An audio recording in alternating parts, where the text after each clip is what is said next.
Hello everyone, नमस्कार। मेरा नाम अभिजीत यादव है और आज की वीडियो में हम बात करेंगे कि अब यूपीएससी सिविल सर्विसेज एग्ज़ाम का प्रीलिम्स जो कि 3 हफ्ते से कम टाइम रह गया है, जिसमें उसमें आप किस तरीके से अपना टाइम मैनेज कर सकते हैं। एग्ज़ाम हॉल में क्या क्या चीज़ों का आपको ध्यान रखना है ताकि आपको स्ट्रेस ना हो, ताकि भी आप अगर फर्स्ट टाइम पेपर दे रहे हो तो आपको थोड़ी मदद मिल जाए। ऑब्वियसली जिन लोगों ने पहले पेपर दिया हुआ है उनके लिए बहुत ही जनरल टिप्स रहेंगी एंड द आइडिया इज़ कि भाई एग्ज़ाम हॉल में जाके ये आपकी एक सरदर्दी नहीं रहनी चाहिए। आपकी एग्ज़ाम हॉल में सरदर्दी पेपर सॉल्व करना रहनी चाहिए, ये नहीं कि भाई टाइम कैसे बचे, क्या हो क्या है, राइट।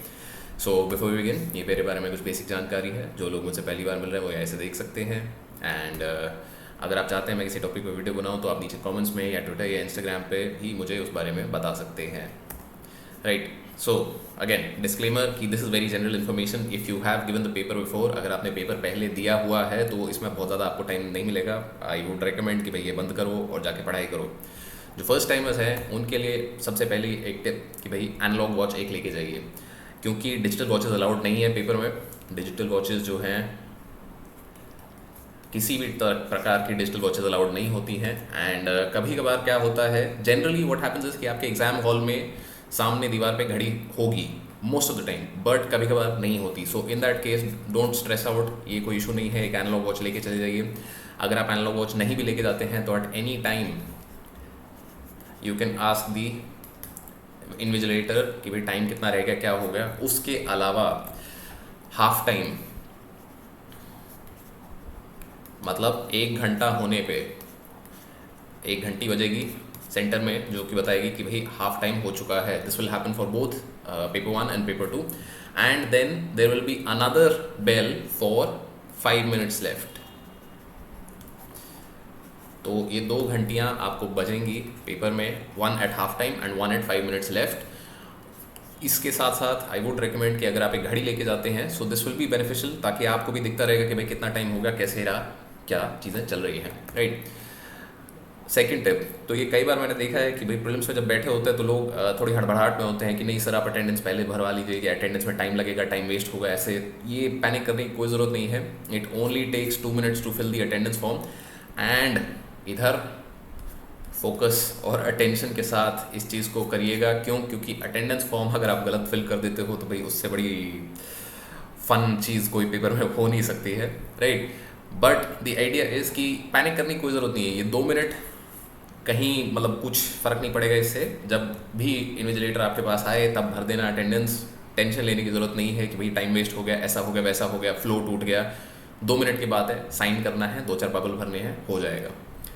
नंबर 3, राउंड सिस्टम की पहले भी मैंने काफ़ी बात करी है। तो फर्स्ट राउंड आपका जनरली डिपेंडिंग ऑन कि आप कितने क्वेश्चंस कर रहे हो, यहाँ पे 50 to 70 मिनट्स में हो जाना चाहिए। मतलब जो हाफ टाइम की घंटी है, हाफ टाइम की घंटी के आसपास आपका फर्स्ट राउंड कंप्लीट हो चुका होना चाहिए, जहाँ पे आपने पेपर को एक बार देख लिया है सारा एंड वो वाले सारे क्वेश्चन अटेम्प्ट कर लिए हैं जिनमें आप श्योर थे।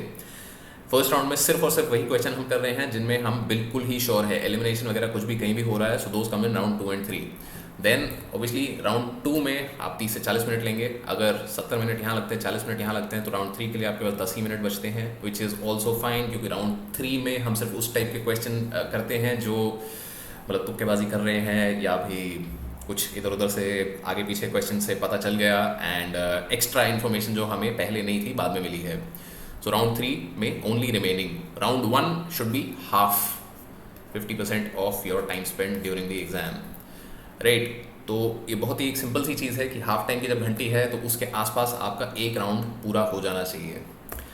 फाइनली बबलिंग, ये काफ़ी लोग क्या करते हैं कि सारा पेपर सॉल्व कर लेते हैं एंड लास्ट का आधा घंटा रखते हैं फिर बबलिंग के लिए, which is something that I don't personally recommend. क्योंकि मैं नहीं बोलूँगा कि हर आंसर के बाद आप बबल करो, क्योंकि वो भी एक मतलब वो उससे फ्लो टूटता है। आप पेपर सॉल्व करने के उसमें फ्लो में हो और फिर सडनली आपको बबल करना है तो मतलब it's just a little irritating.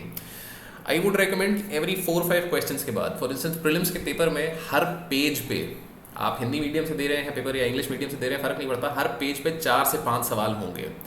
तो after completing every page you can bubble और आइडली यू शुड बबल। क्योंकि अगर आप सारे क्वेश्चंस एक साथ बबल करते हो तो कभी बार क्या होता है कि एक क्वेश्चन लेट्स से ध्यान नहीं गया, ऊपर का नीचे बबल हो गया, तो उसके बाद के फिर सारे मतलब पोटेंशियली गलत हो सकते हैं। सो avoid that and her answer करने के बाद आप बबल कर रहे हो, सो दैट ब्रेक्स फ्लो। सो इस केस में क्या होगा कि आप जब भी पेज पलट रहे हो तो वो पेज पलटने से पहले पिछले पेज के जितने भी आपने क्वेश्चन सॉल्व किए वो आपने बबल कर दिए, एंड देन इवेंचुअली जब आप राउंड 2 में आते हो, राउंड 3 में आते हो, तो जो भी जहाँ भी बचा है उस तरीके से आप बबल कर सकते हो।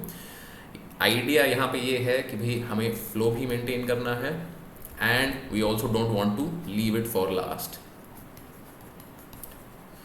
लीव इट फॉर लास्ट नहीं करना है, क्यों? क्योंकि यहाँ पे मिस्टेक्स का प्रॉब्लम होती है। यहाँ पे कभी कभार स्ट्रेस हो सकता है कि भाई लेट्स से आपका पेपर ही खत्म 1 घंटा 40 मिनट में हुआ तो 20 मिनट आपको बबल के लिए रह जाएगा, और एक मतलब स्ट्रेस बिल्डअप हो जाता है कि भाई यार ये भी करना है, वो भी चीज़ बची है, तो वो उसको कम से कम रखो। हर 4-5 क्वेश्चन के बाद आप बबल करते हुए चलो। फाइनली ठंडे दिमाग से पेपर देना है, स्ट्रेस लेने की कोई ज़रूरत नहीं है। Give the paper as if it is your last. ऐसा ही दो कि भैया लास्ट पेपर है, जो मन आ रहा है, जैसा मन आ रहा है, अपने ऊपर भरोसा रखो, जितना चांस ले सकते हो लो, प्रोवाइडेड कि आप एलिमिनेट कर पा रहे हो। मतलब रैंडम चांस नहीं लेना है, हमें कैलकुलेटेड रिस्क लेना है, तो जहाँ पे भी आप एलिमिनेट कर पा रहे हो वहाँ पे चांस लो। ठंडे दिमाग से एकदम पेपर के बीच में सोचो, स्ट्रेस लेने की ज़रूरत नहीं है। अगर हड़बड़ाहट में हो तो 2 मिनट रुको, इन्विजिलेटर को बोलो, वो पानी ला के देंगे, मतलब मंगवा के देंगे आपको। एंड द आइडिया इज़ ठंडे रहोगे तो काफ़ी कुछ कर लोगे।